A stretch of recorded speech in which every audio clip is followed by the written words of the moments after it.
BPL ফুটবলের প্রথম leg শেষে পয়েন্ট টেবিলের শীর্ষে ঢাকা মোহামেডান। দ্বিতীয় লেগেও এই আধিপত্য ধরে রাখতে চায় সাদা কালো শিবির। দলের শক্তি বাড়াতে এবার আনা হচ্ছে স্প্যানিশ ফুটবলার। এএফসি কাপে খেলার আশায় এরই মধ্যে ক্লাব লাইসেন্সিংয়ের আবেদন করেছে মতিঝিলের ঐতিহ্যবাহী ক্লাবটি। অর্থ সংকট থাকলেও যথাসময়ে খেলোয়াড়দের পাওনা পরিশোধের ভাবনা ক্লাব কর্তৃপক্ষের।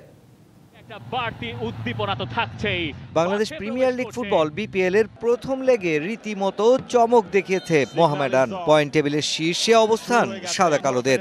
যদিও এ মৌসুমে ফেডারেশন কাপ থেকে বিদায়ের পথে আলফাজ আহমেদের শিষ্যরা।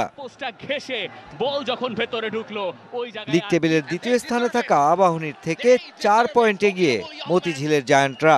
9 ম্যাচের 8টিতে জিতলেও প্রথম পর্বের শেষ ম্যাচটাই হেরেছে নিচের সারির দল ফকিরের পুলের কাছে। সে কারণে সেকেন্ড লেগে আগে ভাগেই সতর্ক মতিঝিলের ক্লাবটি। বিরতির মাঝেও ক্যাম্প চালিয়ে যেতে চায় তারা। রোজার মধ্যে প্র্যাকটিস হবে। আসলে ফুটবল আমাদের আরো 9টা খেলা বাকি আছে। আমাদের এখন লিডে আছি, ভালো পজিশনে আছি, এটা ধরে রাখতে হবে। আমাদের অনেক ভুল আছে ফুটবলে।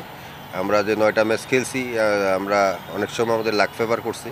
আমরা আহামরি কোনো ভালো ফুটবল আমার কাছে মনে হয় না ফুটবল খেলছি। আমাদের 9টা খেলা বাকি আছে, এখানে কিভাবে ভালো করা যায় সবাই একই চিন্তা। আমরা লিগে টপে কিভাবে থাকতে পারি, এটাই আমাদের চিন্তা। সানবিট সব দিবে সামাল। সানবিট ম্যাজিক প্রেস ডিশওয়াশিং এর মাথা ঘোরানো সলিউশন। ফেব্রুয়ারির শুরু থেকেই মধ্যবর্তী দলবদল। স্ট্রাইকার আর্নেস্ট বয়েন্টিং এর ইনজুরিতে পড়ায় সে সুযোগে তার জায়গায় স্প্যানিশ ফুটবলার দলে আনতে কাজ শুরু করেছে ক্লাবটি। আমরা লোকাল প্লেয়ার নিয়ে চিন্তা করতেছি না, আমাদের ফরেন প্লেয়ার একটা ইনজুরি আছে, তা ওর ডাক্তার বলছে ওর সময় লাগবে। তা ওর জায়গায় আমরা চেষ্টা করতেছি, দেখি একটা ভালো অ্যাটাকিং জোনে একটা প্লেয়ার আনার জন্য। যদি আনি স্প্যানিশ প্লেয়ার আনবো। এর আগে এফসি কাপে খেলার সুযোগ পেলেও ক্লাব লাইসেন্সিং না থাকায় খেলা হয়নি মোহামেডানের। এবার সুযোগ পেলে তা কাজে লাগাতে উদগ্রীব মোহামেডান।